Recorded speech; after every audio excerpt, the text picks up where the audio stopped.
untuk mengurus kebijakan yang dibuat di lapangan dan tolong oleh Dewan Perwakilan. Mana tidak? Jelas teman-teman harus panas. Banyak kawan-kawan kita yang bertanggung jawab kemarin 159 orang. Maria. Saya juga korban yang dikejar secara membunuh sampai 12 orang. Untuk saya tidak sampai teman-teman kita yang memasukkan teman-teman demokrasi untuk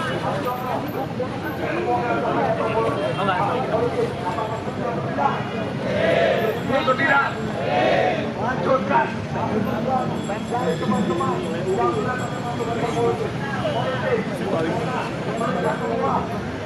teman-teman kita yang suka kita semua berkumpul ini pasti amarah ini adalah kemurnian dari langit.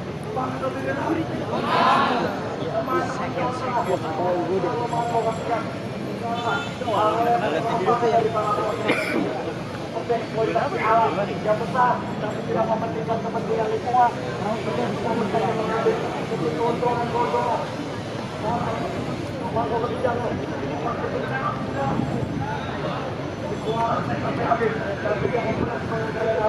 Hidup Mahasiswa. Hidup.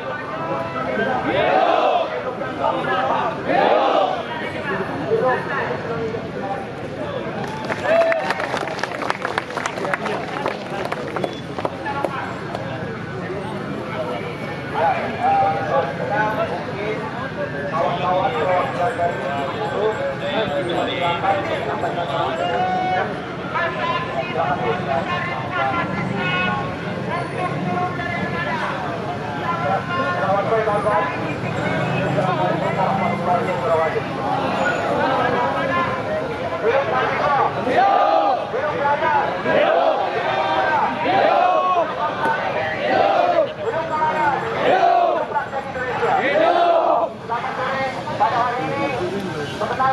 nama saya muda dari Sekretariat Jurusan Kota Pelabuhan Indonesia bahwa kami serukan pada hari ini semenjak Presiden Jokowi berkuasa sampai hari ini 10 tahun dia berkuasa, kebijakan-kebijakan yang selalu dibicarakan kaum buruh terus terjadi sampai hari ini kawan-kawan. Kenapa? Karena kami hari di sini karena kami sadar bahwa persoalan kebijakan yang ada hari ini persoalan kebijakan politik yang sampai hari ini pada semakin mengutarakan kita sebagai kelas pekerja maupun rakyat Indonesia pada umumnya. Kita bisa melihat persoalan-persoalan yang terciptakan oleh Jokowi dari munculnya pemilihan tentang perubahan yang memberangus tentang kebebasan kehidupan yang dilakukan pada tahun 2015 pada ini. Benar kawan-kawan. Lagi-lagi banyak korban yang ditangkap pada hari itu. Kemudian kita pun merasakan bagaimana kita terhadap reformasi korupsi pada hari itu juga menimbulkan masa yang sangat luas pada hari itu kawan. Tapi apa? Faktanya, rezim Jokowi memaksakan kehendaknya, memaksakan undang-undang tetap berlaku pada hari ini kawan-kawan. Dan hari ini mereka juga memaksakan bagaimana undang-undang itu bisa kembali mencarakan kita oleh undang-undang perbudakan pada hari ini. Kenapa? Karena menyasar terhadap pendidikan, hak tanah untuk rakyat dan lain sebagainya pada hari ini kawan-kawan. Dan kami dari Maluku itu menyatakan bahwa ada persoalan juga di Maluku dari Halmahera. Kenapa kawan-kawan? Karena setiap ada proyek basis nasional lalu imbasnya kepada rakyat yang terjadi perampasan tanah di mana-mana pada ini kawan-kawan. Lagi-lagi apresiasi pada kawan-kawan mahasiswa terus bergerak pada kawan-kawan mahasiswa dan kawan-kawan intelektual terus memberikan penyadaran kepada kami sebagai kelas buruh kelas rakyat Indonesia yang hari ini terus dibodohi dan kesempatan waktu dan tidak punya waktu untuk belajar karena tenaga kami harus ada di pabrik kawan-kawan. Maka sekali lagi saya ucapkan apresiasi buat kawan-kawan semua mahasiswa yang hadir pada hari ini yang sudah mau menyuarakan tentang ketidakadilan bahwa persoalan demokrasi hari ini adalah persoalan kita semua elemen bangsa pada hari ini kawan-kawan. Kedua, saya menyampaikan bahwa di dalam undang-undang dasar kita sudah sangat jelas dalam konstitusi kita bahwa dalam kita bernegara sandang pangan pendidikan yang besar dalam tanggung jawab negara pada hari ini kawan-kawan. Bahwa setiap warga negara berhak dengan penghidupan dan pekerjaan yang layak. Tapi faktanya hari ini dengan adanya undang-undang cipta kerja, apakah layak kawan-kawan?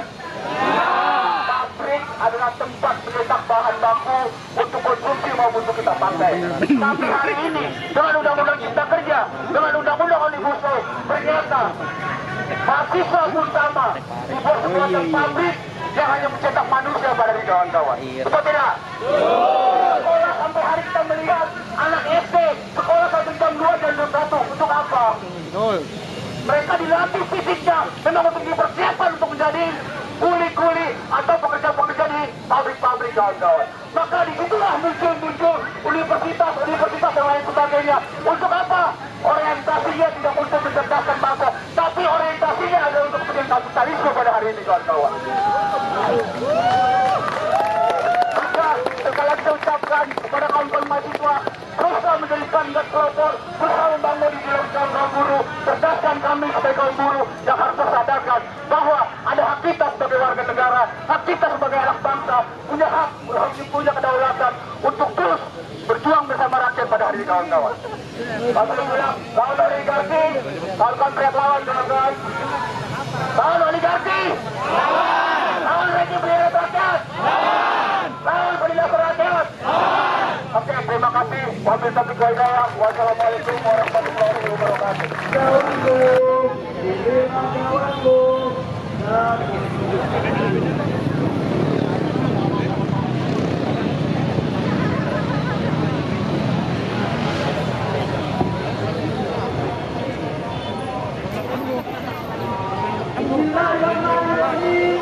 Assalamualaikum warahmatullahi wabarakatuh.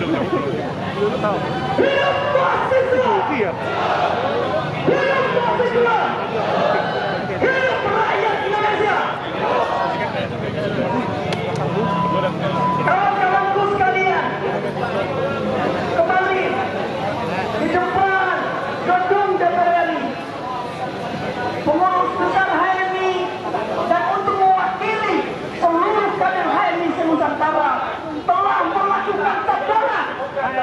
Apa masih ingat teman-teman? Kalian masih ingat tak?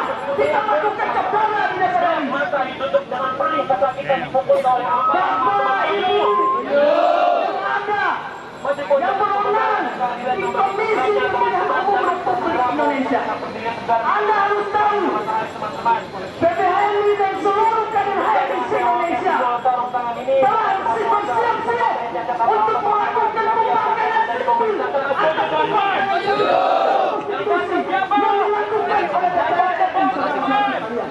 DPR RI. Ini bukan ancaman, ini bukan kata-kata, ini bukan peringatan, tapi kami sebagai kader bangsa, sebagai negara, sebagai bangsa, menancapkan nama kami di depan gedung DPR sebagai tanda bahwa peringatan Kan pas DPR itu sampai fisik ya? kami telah bersiap dan mengajak seluruh rakyat Indonesia untuk melakukan pembangkangan sipil terhadap pemerintah termasuk jika Komisi Pemilihan Umum tidak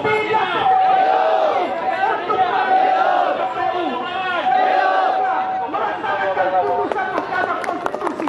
Saudara-saudara sekalian, kawan-kawan sekalian, dalam sejarah Republik ini Jika ada mungkin bisa menyampaikan orasi politiknya dari unsur kawan pelajar. putusan Mahkamah Konstitusi. Tidak mungkin selanjutnya Jika institusi negara dan institusi ini adalah institusi yang setiap hari mewakili naluri rakyat, telah melakukan pembangkangan terhadap putusan pengadilan, lalu pada siapa kita berharap, saudara-saudara sekalian? Kawan-kawan dari Kepada siapa lagi kita berharap? unsur kampus Jika seluruh partai politik yang ada di DPR di sana, kecuali satu partai, telah menyetujui pembangkangan terhadap putusan Mahkamah Konstitusi. Lalu pada siapa lagi kita berharap? Lalu sikap dan langkah apa dan mahasiswa, kecuali pembangkangan sipil kawan-kawan. Sikap apa? Apakah ada sikap lain kecuali pembangkangan sipil? Ada nggak? Kawan-kawan sekalian, dan untuk didengar oleh Komisi Pemilihan Umum, sekali lagi, ini bukanlah peringatan. Apabila Anda menilai seperti yang disampaikan oleh Jenderal Pengetahuan, kami tahu di dalam sana sudah ada semua. Karena itu, apabila komisioner Komisi Pemilihan Umum tidak melaksanakan putusan Mahkamah Konstitusi, maka sebagai kader HMI kami akan melakukan tarik mandat ideologi HMI kepada senior kami di dalam. Kami akan melakukan tarik mandat atas ideologi yang kawan-kawan bawa di dalam lembaga negara. Karena itu, saudara-saudara sekalian, tidak boleh berhenti. Kita tidak boleh tadi kawan-kawan yang ada di belakang dalam dua periode ini. Rezim Jokowi ini terbiasa melakukan kawan-kawan yang tadi peraturan bahkan pengawalan, peraturan pemerintah dan pengawalan bisa berakhir itu menyampaikan kepada kawan-kawan apa saudara terkait hasil terakhir. yang kawan-kawan lakukan di belakang. Membaca angka statistik bahwa ekonomi kita akan bahwa rakyat kita pendapatannya dikasih tinggi, bahwa rakyat kita memiliki tingkat pendapatan tinggi terhadap kita. Diskusian yang dilakukan Tapi kawan-kawan sekalian, kita akan HMI terbiasa keliling Indonesia mengisi planning, menghadiri agenda-agenda organisasi dari Sabang sampai Merauke, dan kita bertanya kepada supir, kita bertanya kepada Gojek, kita bertanya kepada supir-supir Grab, kita bertanya kepada ojek, kita bertanya kepada pedagang asongan, kita bertanya kepada tukang bakso, kita bertanya kepada kita akan nyanyikan secara bersama ya kawan-kawan.